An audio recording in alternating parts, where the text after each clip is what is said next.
Alright, hey guys, welcome back to Hfoschool quick class. So today's topic is going to be on China and their decision to ban game playing video games during the week for kids.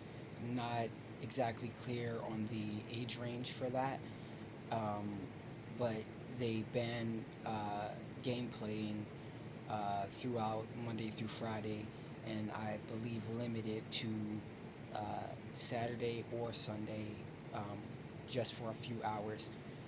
The reason this is a quick class topic and a teachable moment is because it's no secret that China is advancing as a leading economic force in the world, period.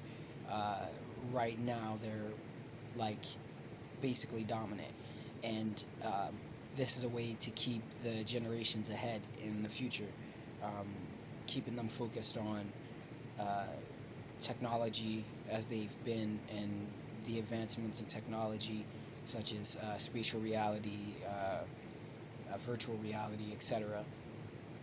But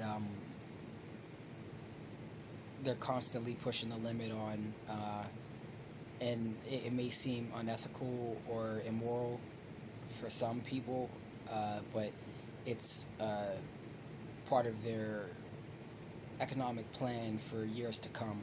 And uh, right now, it's if you're in a competitive state or wish to be competitive with a nation like China, um, we'd have to